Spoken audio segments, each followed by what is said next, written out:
नमस्कार दोस्तों, स्वागत है आपका आपके YouTube चैनल ऑडियो शब्द में। चलिए आज सुनते हैं राजकमल चौधरी जी की लिखी एक कहानी, जलते हुए मकान में कुछ लोग।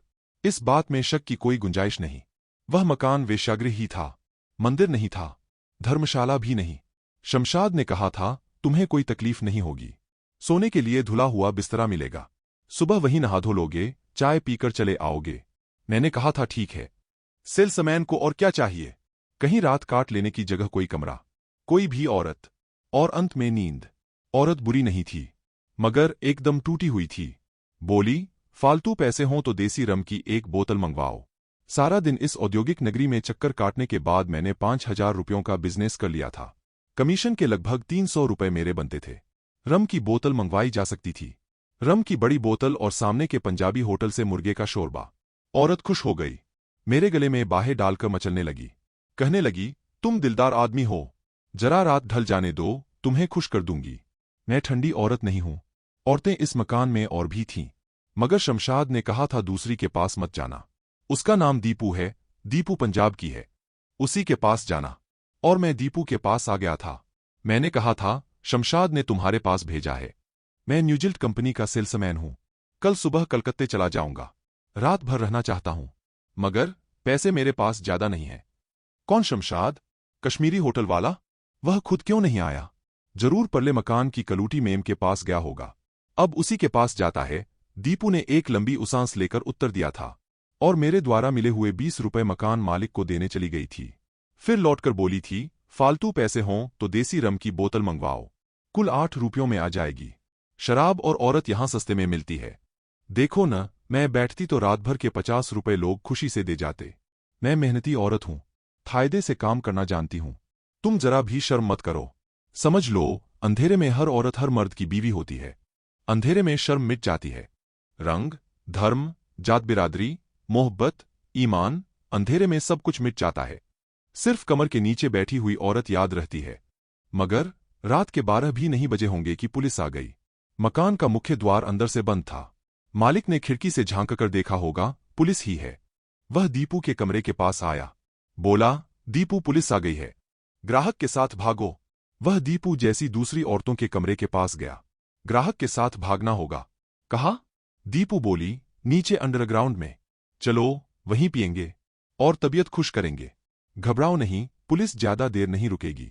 दीपू नंगी थी और मैं भी लगभग प्राकृतिक अवस्था में ही था। उसने एक चादर लपेट ली और बोली, चलो ग्लास और बोतल उठा लो, जल्दी करो। चारों तरफ घना अंधकार है और नंगे फर्श पर बैठे हुए हम लोग रोशनी का इंतजार कर रहे हैं। रोशनी कब आएगी? दीपू अपने देह से चादर उतारकर फर्श पर बिछाती है, दीवार टटोलकर बोतल और ग्लास किनारे रखती है। फिर पूछती है, और कौन कौन आया है? चंद्रावती, तुम भी आई हो? अंधेरे में कहीं कुछ नहीं दिखता है, अपना हाथ पाव तक नहीं। और इस अंधेरे में दीपू की आवाज चांदी की सफेद तलवार की तरह चमकने लगती है। बोलते क्यों नहीं? यहां की आवाज ऊपर नहीं जाती है। और अब तो मालिक पुलिस वालों को रुपए दे चुका होगा, अब क्यों डरते हो? बोलते क्यों नहीं? और कौन है यहां? कौन? दीपू रानी, तू भी आ गई? कैसा गाहक है तेरे पास? बोतल लेकर आया है? भाई, एक औंस मुझे भी देना, यहां बड़ी सर्दी है। देगी तो? कोई दूसरी औरत अंधेरे की परतें तोड़ती है। मुझे लगता है अंधेरे में प्रेतछायाएं रेंग रही हैं। कमरे में टहलता हुआ कोई आदमी मेरी जांघ पर पाव रख देता है और डरकर उछल जाता है। मैंने समझा कोई जानवर है। जी हां, जानवर ही है। आप खुद को क्या समझते हैं? आदमी? हुजूर, यहां जानवर ही आते हैं, आदमी नहीं। आप कौन हैं? दीपू हंसने लगती है। तब कमरे में टहलता हुआ वह आदमी सिगरेट के लिए माचिस जलाता है। वह ओवरकोट डाले हुए है, सिर पर है हैट नहीं है, पावों में जूते नहीं, बड़ी बड़ी बनी मूंछें हैं, चेहरे पर फरिश्तों जैसा भाव उपकता है। मैं पूछता हूं, आप कौन हैं? मैं यहां की एक फैक्ट्री में इंजीनियर हूं, अकेला आदमी हूं, वक्त काटने के लिए यहां चला आया। क्या पता था वक्त इस तहखाने में कटेगा। वह दोबारा माचिस जलाता है और इस कमरे के दूसरे मुसाफिरों को देखने लगता है। छोटा सा कमरा है, दीवारें नंगी हैं, फर्श सीलन से तर। अपनी ही बाहों में सिर डाले हुए एक दुबली पतली लड़की एक कोने में बैठी हुई है। हरी लुंगी और सफेद कमीज पहने हुए एक बूढ़ा आदमी बीच कमरे में खड़ा है, चुपचाप। चंद्रावती एक विद्यार्थी जैसे दिखते हुए कमसिन लड़के के गोद में सिर डाले लेटी हुई है। वह लड़का चंद्रावती का माथा सहला रहा है। माचिस की तीली बुझ जाती है। इंजीनियर कमरे में चक्कर काटता रहता है। उसके जूतों की भारी और सख्त आवाज अंधेरे में गूंजती रहती है। कमरे के बीच में खड़ा बूढ़ा आदमी कहता है, मेरे रुपए भी चले गए। मेरी औरत भी उधर ही रह गई। मेरे पास शराब भी नहीं है, सिगरेट भी नहीं। पता नहीं पुलिस कब तक ऊपर शोर मचाती रहेगी। ऊपर वाकई आग लगी हुई है, छत जैसे टूट जाएगी। पुलिस शायद कमरों की तलाशी ले रही है, शायद ऊपर रुकी हुई औरतों को तमाचे लगा रही है, शायद मकान मालिक को हंटर लगा रही है। कुछ पता नहीं चलता है, सिर्फ लगता है ऊपर कोई दौड़ रहा है और चीख पुकार मची हुई है। विद्यार्थी दिखता हुआ कम उम्र लड़का बड़ी महीन आवाज में चीखता है, माचिस जलाओ, मेरे पेंट में कोई कीड़ा घुस गया है, माचिस जलाओ। मगर कोई माचिस नहीं जलाता। इंजीनियर चुपचाप टहलता रहता है। दीपू मेरे करीब खिसक आती है, दीवार पकड़कर बोतल और गिलास भूंडती है। जरासी ठोकर से ग्लास टूट जाता है। मैं फर्श टटोलता हुआ ग्लास के बड़े टुकड़े किनारे हटाने लगता हूं। शीशे के टुकड़ों की आवाज में बड़ा ही कोमल संगीत है। दीपू बोतल खोलकर 2 घूंट शराब गले में डालती है, फिर बोतल मुझे थमाकर खांसने लगती है। पुरानी खांसी, शायद दमा है। चंद्रावती कहती है, अकेले अकेले पीने से यही होता है। दूंगी, बज्जा, तुम्हें भी दूंगी। इस तरह गालियां मत निकाल, दीपू चीखती है, फिर खांसने लगती है। सर्दी में जमे हुए अपने पाँव मैं सीधा करने की कोशिश करता हूं। दाएं पाँव की उंगलियों में रबर की कोई चीज फंस जाती है। पाँव ऊपर खींचकर उसे उठाता हूं। इस तहखाने में भी रबर की यह चीज लाना लोग भूल नहीं सके। मैं मुस्कुराता हूं। मुस्कुराने के बाद रम की बोतल गले में उतारने की कोशिश करता हूं। पता नहीं अब कितनी शराब बची है। चंद्रावती अंधेरे में लड़खड़ाती हुई आती है और हंसती हुई मेरी गोद में गिर जाती है। दीपू समझ गई है कि चंद्रावती ही है। कहती है, देखो चंद्रा शराब पिएगी तो इस बाबू को खुश करना पड़ेगा।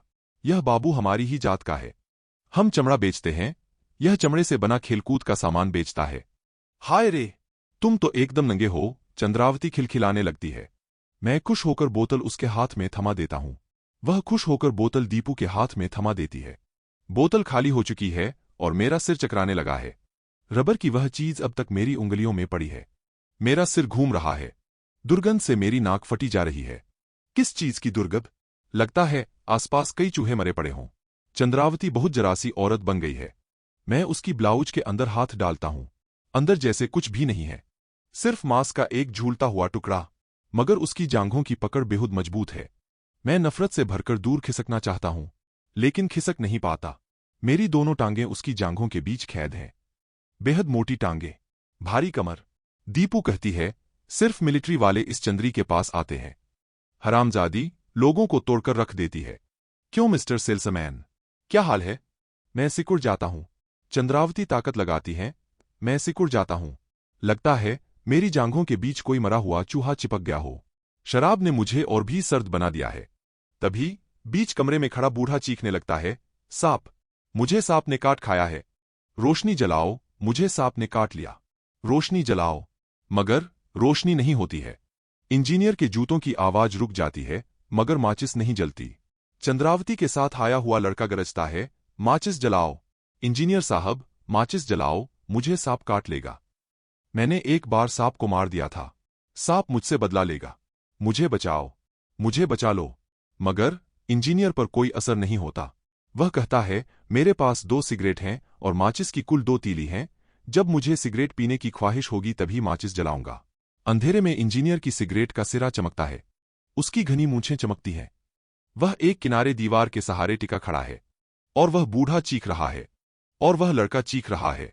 और चंद्रावती कहती है, बूढ़े को मरने दो। कब्र में नहीं गया, यहां ऐश करने चला आया। और दीपू कहती है, रबर का सांप होगा। 8 नंबर कमरे वाली सुल्ताना पिछली पुलिस रेड में अपने साथ यहां रबर का सांप ले आई थी। हम लोग खूब डर गए थे। सुल्ताना का गाहक तो डर के मारे बेहोश हो गया था।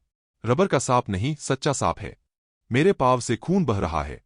जहर ऊपर चढ़ रहा है। सबको काट लेगा। बूढ़ा आदमी चीखता रहता है और फर्श पर गिरकर छटपटाने लगता है। दीपू हंसती है, साला छटपटा रहा है।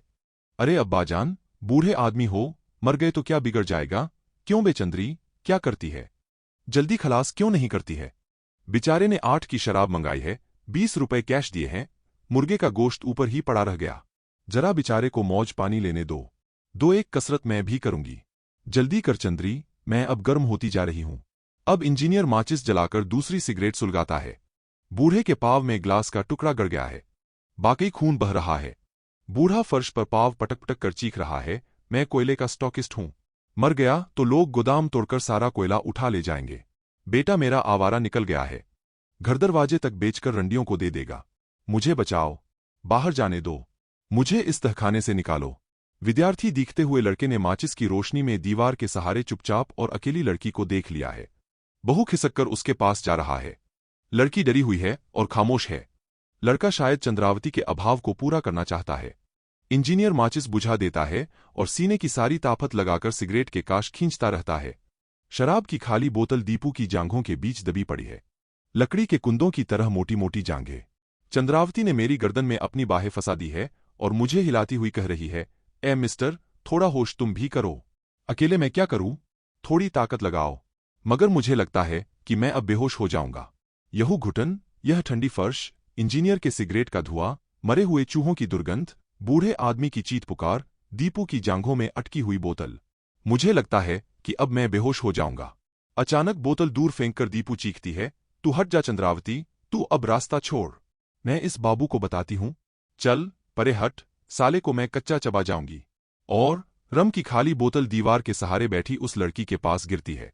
वह बड़ी पतली आवाज में चीखती है, मैं मर गई, मेरा सिर फट गया, मैं मर गई। वह लड़का शिकारी कुत्ते की तरह उछलकर उसके पास पहुंच जाता है। इंजीनियर फिर टहलने लगा है। उसके जूतों की आवाज बड़ी भयावनी है। चंद्रावती फर्श पर गिरी हुई हाफ रही है। दीपू मेरे ऊपर चढ़ी है और मुझे झकझोर रही है। मैं धीरे धीरे सो जाता हूं, शायद बेहोश हो जाता हूं, शायद मर जाता हूं। मर जाने के सिवा अब और कोई उपाय नहीं रह गया है। दोस्तों, अगर वीडियो पसंद आई हो तो कृपया लाइक करें और चैनल को सब्सक्राइब करें। हम आपके लिए ऐसी वीडियो लाते रहेंगे।